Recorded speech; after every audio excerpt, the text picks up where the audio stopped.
नमस्कार, मैं हूं प्रीति रघुनंदन और आप देख रहे हैं कच्चा चिट्ठा। कोरोना का खतरा अभी भी बरकरार है, लिहाजा कोरोना के खिलाफ इस जंग में मास्क सबसे बड़ा हथियार है। न्यूज़ 18 मास्क के लिए मुहिम भी चला रहा है, हैशटैग मास्क पहनो इंडिया। न्यूज़ 18 आप सबसे अपील करता है कि आप मास्क जरूर पहने, क्योंकि इसी में ही सबसे बड़ी सावधानी है। और सावधानी जब आप रखेंगे जितना ज़्यादा, उतना ही ज़्यादा आप सुरक्षित रहेंगे। और इसी के साथ ही आइए प्रोग्राम की शुरुआत करते हैं और आपको बताते हैं कि आज कच्चा चिट्ठा प्रोग्राम में कौन सी विशेष रिपोर्ट हम आपके लिए लेकर आए हैं। भारत ने चीन के खिलाफ ऑपरेशन निर्भया का शंखनाद किया है और इसके तहत क्या कुछ हुआ है वो आपको बताते हैं। दरअसल जिस तरह से विवाद बढ़ रहा है उसके दरमियान चीन को सबक सिखाने के लिए हिंदुस्तान की सेना ने मजबूत किलेबंदी शुरू कर दी है।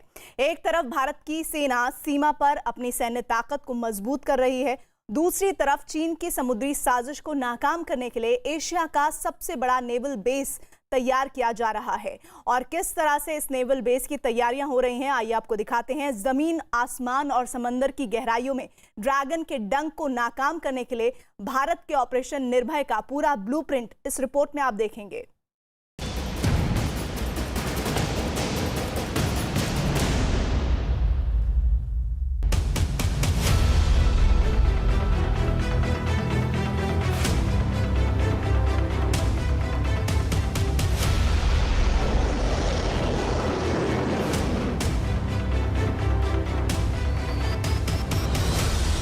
भारत के ऑपरेशन निर्भय से सहमा चीन।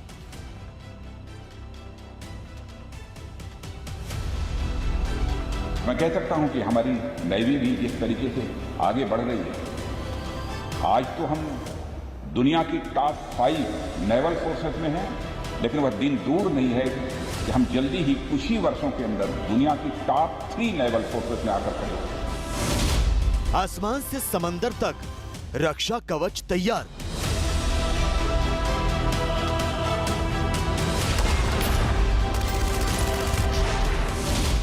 बौखलाया चीन, हिंदुस्तान ने भरी हुंकार।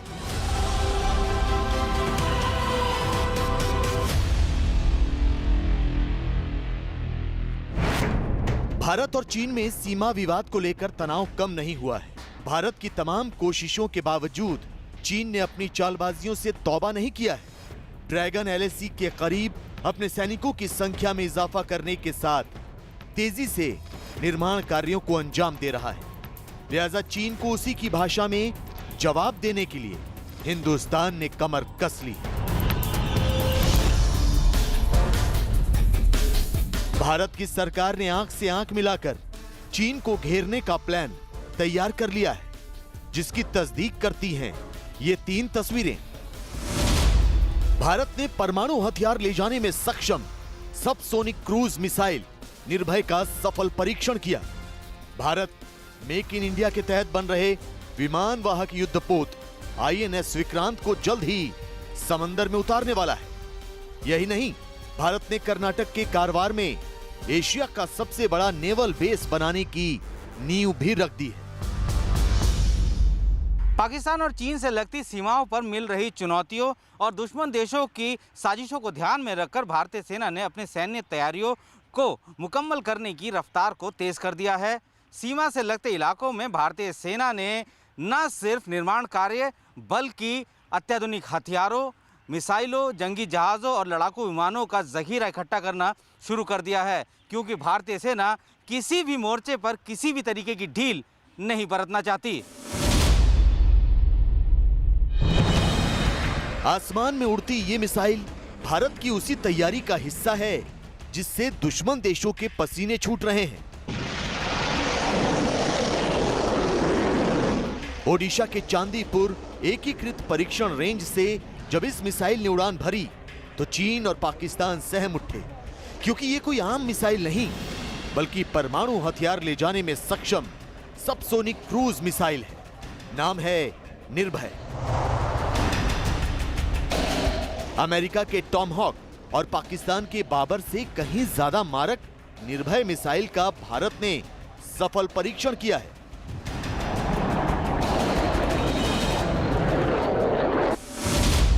निर्भय सबसोनिक क्रूज मिसाइल करीब 300 किलोग्राम तक परमाणु अस्त्र ले जाने में सक्षम है। अत्याधुनिक तकनीक से लैस निर्भय मिसाइल को जमीन की सतह, हवा और पानी के नीचे पनडुब्बियों से भी छोड़ा जा सकता है। सतह पर चलने वाली मिसाइल होने के कारण निर्भय दुश्मन के रडार को आसानी से चकमा दे सकती है। निर्भय 1000 किलोमीटर की दूरी तक मार करने में सक्षम है। निर्भय मिसाइल सबसोनिक मिसाइल सिस्टम है और इसके अंदर जो खूबी है कि ये दोनों कन्वेंशनल और न्यूक्लियर वॉरहेड दोनों को डिलीवर कर सकता है। इसकी जो मारक क्षमता है वो भी काफ़ी अच्छी है और इसके अंदर जो ट्विन इंजन सिस्टम है, जो पहला जो सॉलिड जो फ्यूल इस्तेमाल करता है वो काफ़ी कारगर है और इसकी जो रेंज है उसको बढ़ाता है। इसकी जो लंबाई है करीब 6 मीटर है और ये मल्टी प्लेटफॉर्म से इसको लॉन्च किया जा सकता है। निर्भय मिसाइल अपने लक्ष्य के क्षेत्र को कई मिनट तक घेरती रहती है और फिर सही समय पर सही जगह से टकराती है। मतलब ये कि इस मिसाइल की मार से बचना मुश्किल ही नहीं बल्कि लगभग नामुमकिन है।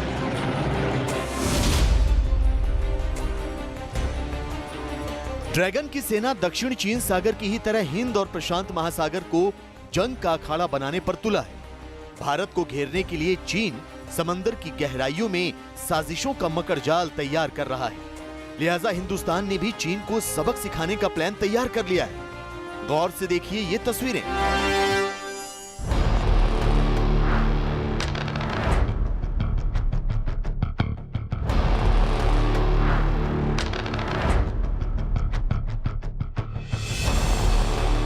ये तस्वीरें चीन का काल साबित होने वाले भारत के नए महाबली आईएनएस विक्रांत की है। नौसेना की ओर से तैयार किया जा रहा ये एयरक्राफ्ट कैरियर अपने निर्माण के अंतिम चरण में है।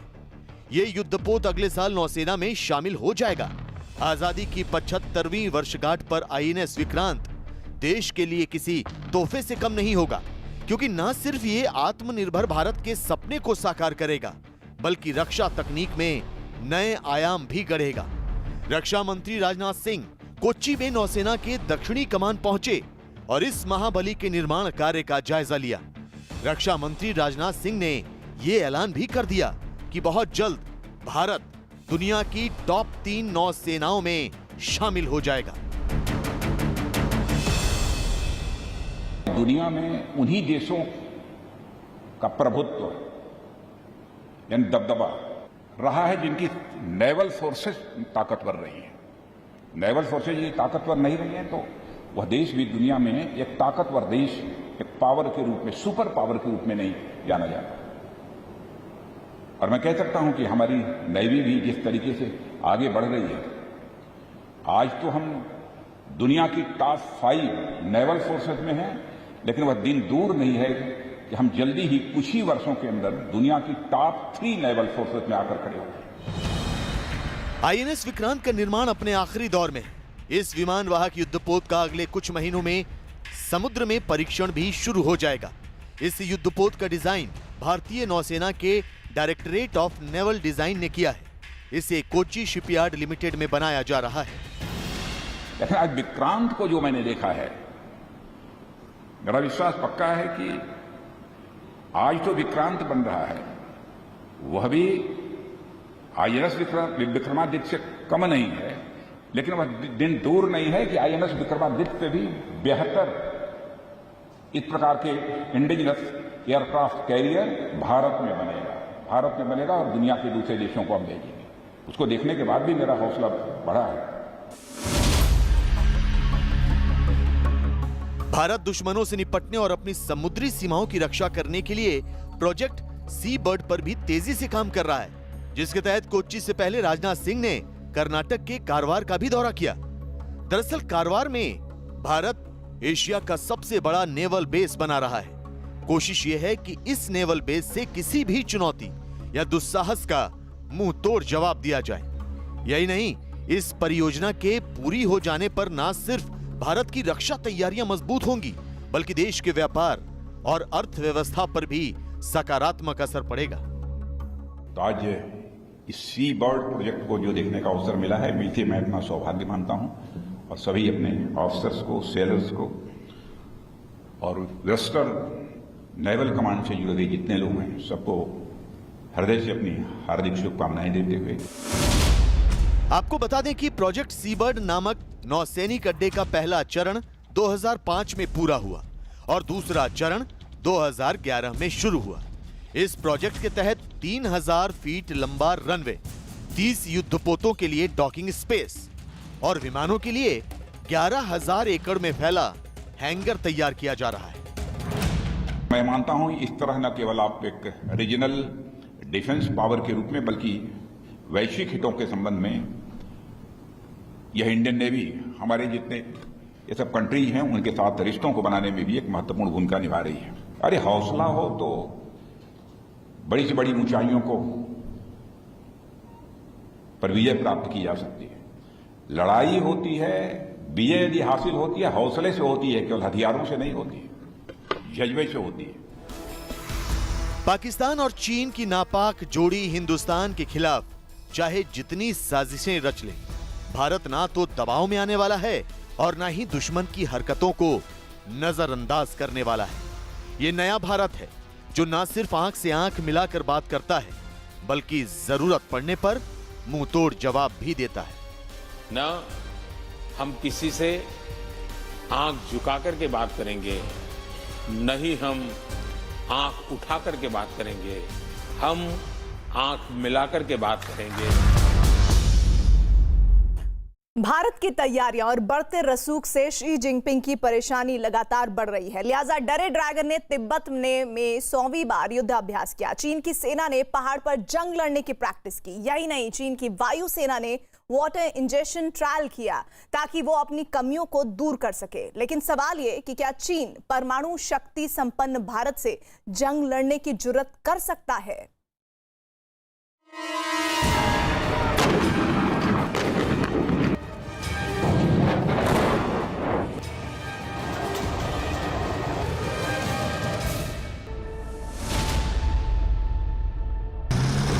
डोकलाम, गलवान और पूर्वी लद्दाख में भारत के हाथों शिकस्त का सामना कर चुका चीन लगातार सीमा विवाद को हवा देने की कोशिशों में जुटा है। चीन का विदेश मंत्रालय न सिर्फ आक्रामक तेवर दिखा रहा है बल्कि चीन की पीपल्स लिबरेशन आर्मी एक बड़े जंग की तैयारियों को जमीन पर उतारने की कोशिश में लगी है। ड्रैगन की खतरनाक साजिशों की तस्दीक करती ये 3 तस्वीरें देखिए। चीन की सेना ने हमेशा की तरह LAC के करीब तिब्बत में एक बार फिर मिलिट्री ड्रिल की है। चीन की वायुसेना वाटर इंजेक्शन ट्रायल कर रही है जिसके तहत लड़ाकू विमानों को पानी से भरे रनवे पर लैंड कराने और उड़ाने का अभ्यास किया जाता है, जबकि चीन ने अरुणाचल प्रदेश की सीमा के करीब बुलेट ट्रेन लॉन्च कर दी है। जाहिर है चीन भारत की बढ़ती ताकत और कद से इस कदर डरा हुआ है कि वो जमीन से लेकर आसमान और आसमान से लेकर समंदर तक अपनी सैन्य तैयारियों को पुख्ता कर लेना चाहता है।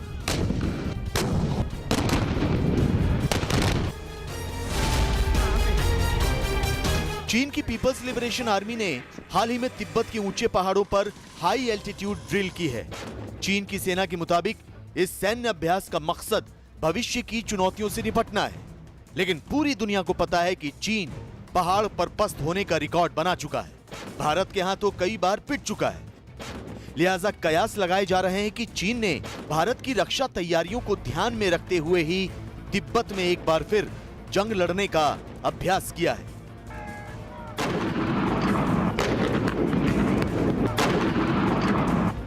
हालांकि चीन के रक्षा मंत्रालय ने इस बात की जानकारी नहीं दी कि उसकी सेना ने तिब्बत ऑटोनोमस रीजन में किस जगह अपने युद्ध कौशल का परीक्षण किया। लेकिन खबरों के मुताबिक चीन ने तिब्बत में 3700 मीटर की ऊंचाई पर युद्धाभ्यास किया है। इस युद्धाभ्यास में PLA के वेस्टर्न थिएटर कमांड के जवानों ने हिस्सा लिया, जो भारत से लगते बॉर्डर यानी LAC की निगहबानी करते हैं। इस युद्धाभ्यास के तहत चीन सेना की कॉम्बैट और स्नाइपर टीम, फील्ड रिपेयर और बचाव दल ने जंग जैसे हालात की ड्रिल की है। यही नहीं, इस युद्धाभ्यास में चीन सेना के हेलीकॉप्टरों ने भी हिस्सा लिया। चीन का ये मुद्दा कि क्या चीन भारत पे अटैक करेगा या जिस तरह की मॉक ड्रिल्स वो तिब्बत या और जो एरियाज हैं उनमें कर रहा है, ये एक चीज़ तो दर्शाता है कि वो भी भारत से काफ़ी खौफजदा है और उसे ये डर है कि कहीं भारत कोई ऑफेंसिव लॉन्च ना कर दे। तो अपनी तैयारियों को पूरा मुकम्मल करते हुए, क्योंकि उसके यहाँ कॉन्स्क्रिप्शन आर्मी है और उनकी ट्रेनिंग बहुत ही लाजमी है। चीन के रक्षा मंत्रालय ने खुद कबूल किया है कि तिब्बत में उसकी सेना ने 1-2 बार नहीं बल्कि इस साल करीब 100 से ज्यादा युद्धाभ्यास किए हैं। मंशा साफ है, पहाड़ पर भारत की रणनीतिक बढ़त को कम करने की कोशिश।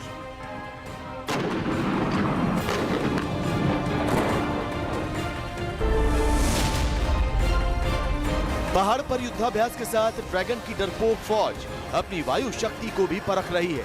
चीन की वायुसेना अपने लड़ाकू विमानों की टेस्टिंग के साथ विपरीत परिस्थितियों में जंग लड़ने की ट्रेनिंग ले रही है। चीन के सरकारी अखबार ग्लोबल टाइम्स में छपी खबर के मुताबिक चीन के लड़ाकू विमानों ने पहली बार बारिश के मौसम और पानी से भरे रनवे से उड़ान भरने के साथ लैंड करने का अभ्यास किया। वाटर इंजेक्शन ट्रायल के जरिए चीन की वायुसेना ने खराब मौसम में अपनी मारक क्षमताओं को परखने की कोशिश की।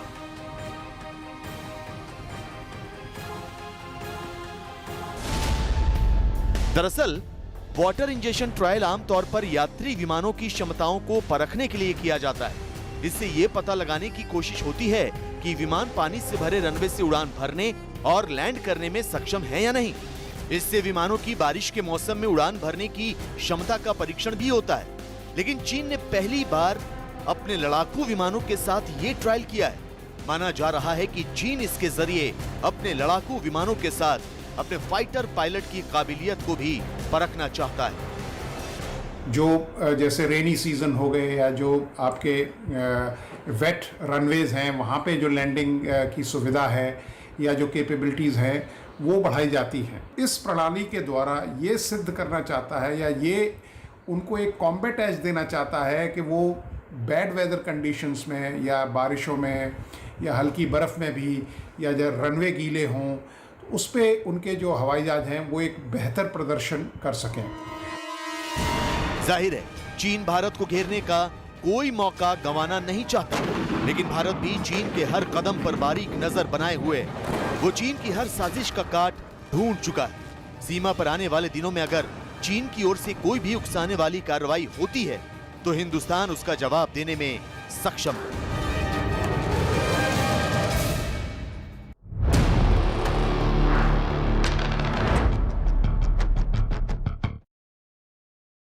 और अब बात इमरान खान की, जिन पर 1-2 नहीं बल्कि 26 प्रहार हुए हैं। दरअसल आतंक से दोस्ती रखने वाले इमरान खान को एक बार फिर एफएटीएफ ने जोरदार झटका दिया है। 2008, 2012 और 2018 के बाद अब एक बार फिर एफएटीएफ ने पाकिस्तान को ग्रे लिस्ट में रखने का फैसला सुनाया है।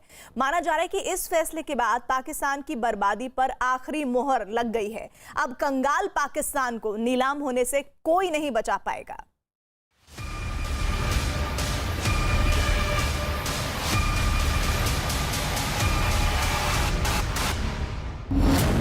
एफएटीएफ की फांस, इमरान की अटकी सांस।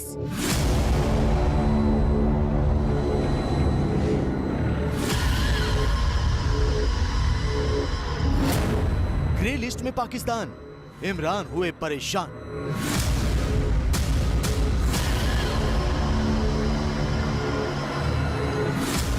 पाकिस्तान के लिए वक्त मानो एकदम ठहर सा गया। इमरान खान की धड़कनें तेज हो गईं। पेरिस में एफएटीएफ की बैठक में ऐसा फैसला हुआ जिससे इस्लामाबाद में हड़कंप मच गया। आतंकी फंडिंग और मनी लॉन्ड्रिंग पर नजर रखने वाली वैश्विक संस्था फाइनेंशियल एक्शन टास्क फोर्स ने पाकिस्तान के भविष्य पर मुहर लगा दी। 3 साल से इस संगठन की ग्रे लिस्ट में अटका पाकिस्तान राहत की उम्मीद कर रहा था, लेकिन पाकिस्तान को एक बार फिर पेरिस से बुरी खबर मिली। However, Pakistan is still failing to effectively implement the global FATF standards across a number of areas.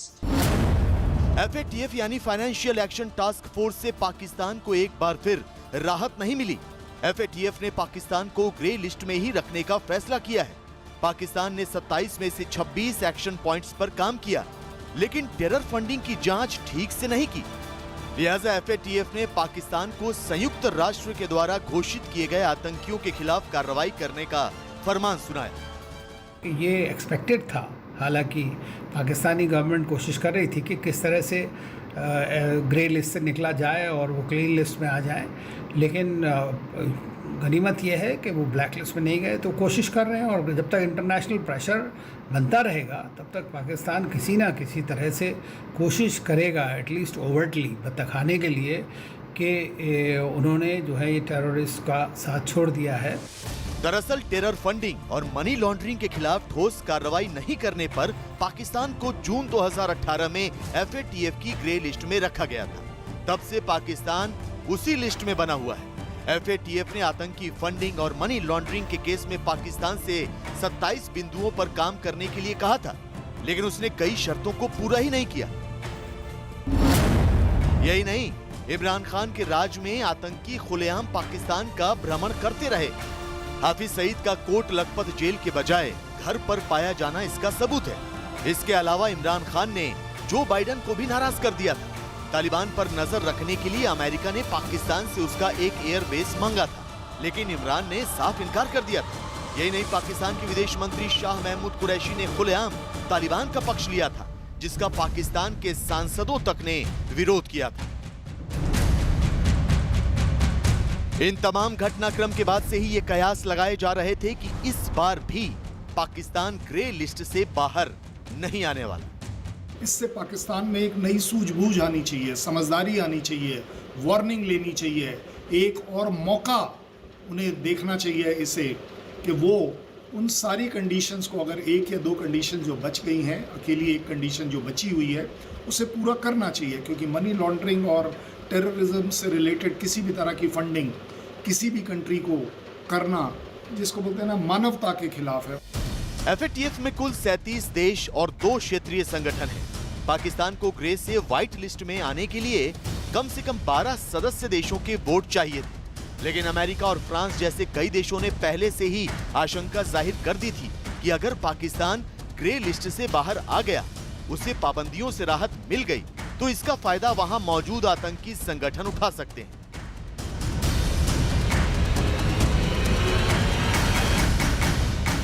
खैर, फिलहाल भारत FATF के फैसले से सावधान हो गया है, क्योंकि अब पाकिस्तान एक बार फिर सीज फायर का उल्लंघन करने के साथ आतंकी गतिविधियों में भी तेजी ला सकता है।